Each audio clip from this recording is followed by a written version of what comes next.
عمران خان کو پتہ نہیں تھا کہ شاہ فیصل کے ساتھ کیا ہوا، قذافی کے ساتھ کیا ہوا، صدام کے ساتھ کیا ہوا، بھٹو کے ساتھ کیا ہوا؟ تو پھر اس نے کیوں ایسا رسک جی لیا؟ کیا سچ اور حق بولنا نہیں چاہیے؟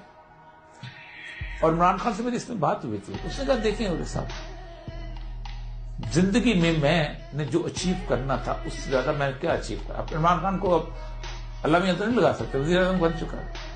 پھر عمران خان وہ واحد پولیٹیکل شخصیت ہے کہ جس کی سیاست اس کی کیریئر میں سے، سی وی میں سے فارغ بھی کر دو نا تو بہت کچھ بچ جاتا ہے۔ اس کے سی وی میں شوکت خانم بچ جاتا ہے، اس کے سی وی میں کرکٹ بچ جاتا ہے، اس کے سی وی میں نمل بچ جاتا ہے، بہت کچھ بچ جاتا ہے۔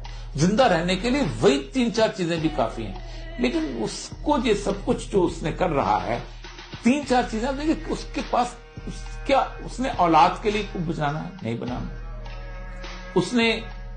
اس کی اولاد کے پاس جتنا پیسہ اس کی ننہال سے ہے وہ پورے پاکستان کا قرضہ اتار سکتی ہے اس کا خاندان جو ہے۔ اس نے کوئی اپنے رشتہ داروں کے لیے، اس کے تو سگے بہنوئی جو ہے اس کے مخالف فیصل میں ابھی کھڑا ہو گیا کہ اس نے میرے بھائی کو ٹکٹ نہیں دیا۔ تو یہ فیصلے یہ تاریخ میں پہلے شخصیتیں آیا کرتی ہیں۔ اللہ کا شکر ہے کہ پاکستان کو اللہ نے شخصیت عطا کی ہے۔ میں کبھی بھی اس کا مداح نہیں تھا۔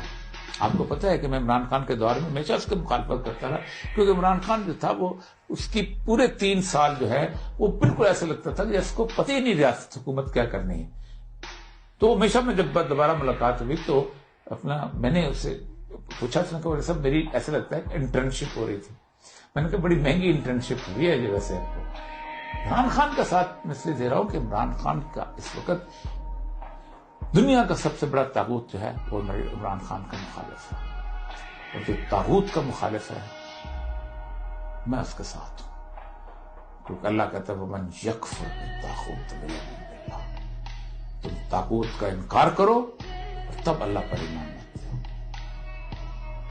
فرعون کے مقابلے پہ جو بھی کھڑا ہے وہ بنیادی طور پر حزب اللہ کا حصہ ہے۔